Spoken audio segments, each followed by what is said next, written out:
I am delighted to say that we're presenting the Drennan Cup this year to Dan Woolcott, who's a friend of ours. He fishes with us a bit and we film him a bit, and he's caught massive fish over 5 different species and pipped some other very, very good anglers to pole position. It's a very difficult type of competition to sponsor directly, but we started, would you believe, 40 years ago with Angling Times, and the critical thing is you present photographs that are worthy and show the quality of the fish, and then you're voted on by other anglers who've been involved in the process. These fish have been caught all over the country. Good yep. Stuff. And you finished off with this massive grayling up in the wilds of Scotland. I did. It's been a fantastic year, travelling around the country targeting these fish. And yeah, I mean, this year it came good after a number of years of trying. But you know, it's been a fantastic journey, and I've enjoyed every moment of it. Well, you can try, but you certainly can't set out to win this thing, can you? It's too difficult. And no, you can't. I think you're on the back foot if you set out to actually win it from the start of the season. You know, I think, you know, we're all big fish chasers, you know, all of these great anglers that are on this cup. And I think, you know, you go for these big fish as part of your angling anyway. And if it comes good at the start of the season, sort of early spring, and you go into the summer with, say, a couple of Drennan awards, then you can put your foot on the gas and actually look to try and win this cup. But you've got to have a bit of luck and start on a bit of a roll. Precisely, you've got to have a bit of luck, you've got to get onto a good roll, you know, get on with a roll and go from there. And you did with tench to £11. That's correct. That was the first species that I targeted from a gravel pit in Kent. A water I've been fishing for a couple of years now. I actually caught that quite early on into the season. I don't usually start fishing for tench until May. Obviously they're a lot bigger then, you know, they put on the weight.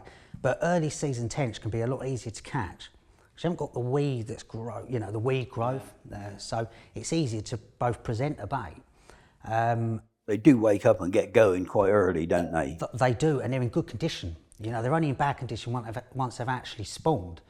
And you also haven't got that food competition there, because those naturals, they're not established at that time of year. So a maggot is a lot more appealing. That was the theory behind starting early, and fortunately for me, it panned out and everything fell into place. You then went on and caught bream to £15 15 ounces. Yeah. That's very good. You didn't juggle the scales up and down to make it 16. No, you stopped at 15. It was 15, an honest fish. I actually, that was probably my favourite capture of the year. I've been after a big bream for a while now, and I've had a number of big bream, as in 12 to 14 pound, but not that one special fish. And I actually caught that on a session with my good friend and Alfie Russell on a London reservoir. So I got to share the moment with him, which was brilliant. Probably my favourite capture of the year, of the season, should I say. And they are big fish, big bream, aren't they? They are true dustbin lids. They really are. They're so impressive when you know, a big bream is probably one of the most impressive fish. And, you know, they don't get enough credit, do they, in the angling world, to be fair. But in my eyes, they're fantastic specimens. Well, that's 2 down, and then you went on and you caught chub to £7.9. Yes. Cool. The chub's an interesting one. So that was at the end of the season, the chub, and as we know, this winter was terrible. Yeah. Floods everywhere, particularly here in Oxford. As well, as I'm sure you're aware of. Yeah. I've been waiting for green water on the Thames for the last 4 or 5 years, and we haven't had any. There you go, exactly. So it was one of those moments. I mean, timing is such a massive factor in specimen angling, and you've got to be in tune with not just the weather, the conditions on the river. You can look at the internet and gauge it, but you need someone to give them a call if they're in that area and have a look at the river for you. So keeping in touch with that river is vital. And that's what I did. There was a 2-week window where the water just cleared up enough to make it a reasonable chance to target a chub. So your game really is all about timing and watercraft, isn't it? Correct. Timing is a massive factor in specimen angling. It really is. there's no point in wasting your time fishing when conditions aren't right. Okay, it's quite the opposite of what the matchmen are on. You know, involved as we are with Alan Scotthorne, it's all about technique and finesse of tackle and all that sort of thing. But yeah, you're doing a lot of driving around to get to the right place at the right time. A lot of driving around. I mean, the Scottish grayling that I was fortunate enough to catch, which is a PB, £3, 3 ounce. That was up in Scotland. I'm from Kent, so it's not down the road. Again, timing. You know, call up tackle shots. Make sure that river's in good condition. You don't want to commit all of that time, money, and effort to find out that it's. Now that was late in the year. What was conditions like? So conditions were, so they were okay for fishing, but not for comfort. The conditions, temperatures got down to -8 during the day, and I have never experienced anything like that.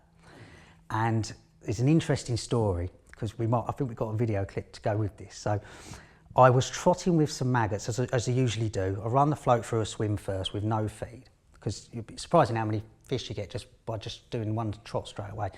Build it up with maggots, and I had a couple of fish. And then what I like to do is all I like to put on a worm, dendrobina, and trot that through a couple of times at the end. And you'll be surprised how many times a fish has been shying off the maggot and will take a worm. Oh, right. But I went to do this, and I picked up the worm and I thought, this doesn't feel right. And the worms were frozen solid, and they were like twiglets, and I could hold it up and it wouldn't even bend. So I've never experienced anything like that. So where were you camping out? Were you in the van?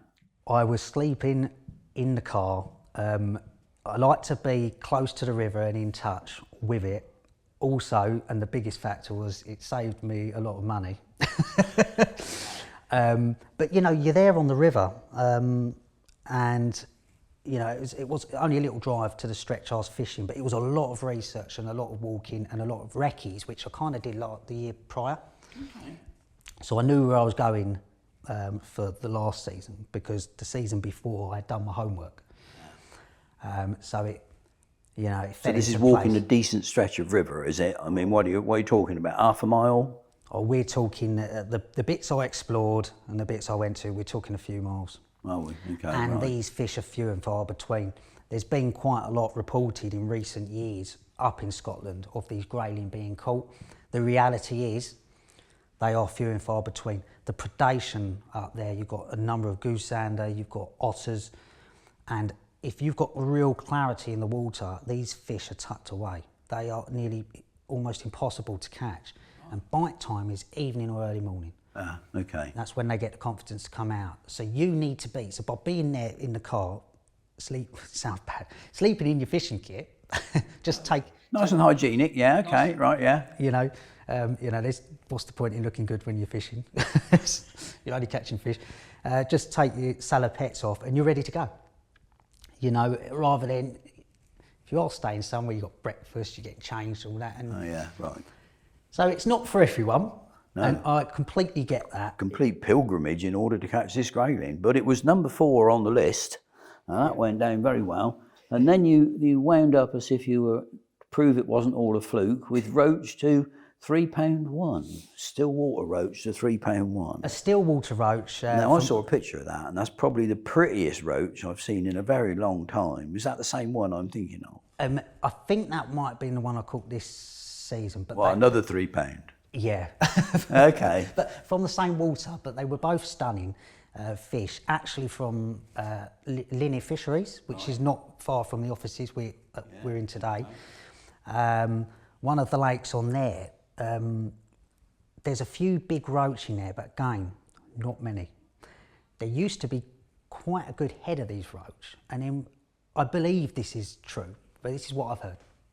The lake was closed down, I believe, because of flooding, and the cormorants got onto the lake, and they thinned out the roach.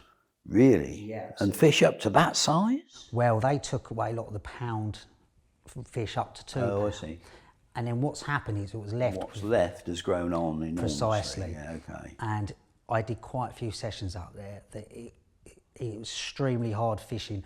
You know, we're talking potentially 20 fish in 30 acres. there's been a lot of anglers on there, very few fish caught. Okay. It really is tough going. But yeah, so. Well, that was your 5 magnificent fish.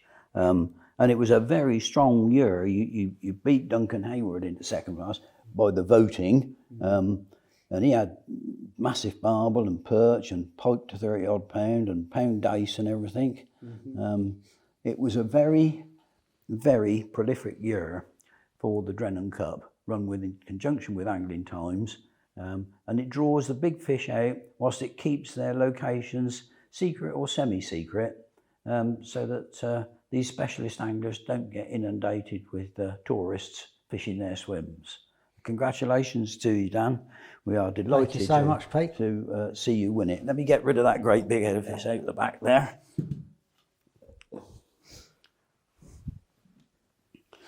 Coverage in Angling Times is good. Back when we started this, people were being very secretive about big fish and not actually sending in photographs and things to AT.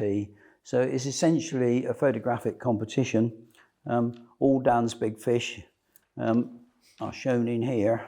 We are now on the crucians. Now onto the crucians, yeah. Okay, because it never ends. You featured in this competition for the last 4 or 5 years, haven't you? One way and another. That's right. Yes. Without being voted by your peers into top spot, being beaten by other mad anglers who are going out there and sacrifice. The only people that won the Drennan Cup consistently were full-time anglers, people like Terry Lampard and Alan Wilson, who just lived on the bank all the time. That unfortunately for Dan, he's got to work, so that interferes with his fishing something terrible.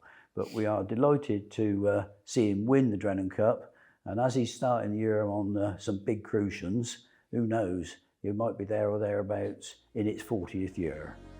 Yeah, thank you for inviting me down here to Oxford. Well, I've got some new toys to show you. Excellent. And we're animated by new toys, so some new floats and some new attachments and some new rods. So we'll have a play with them. Sounds good to me.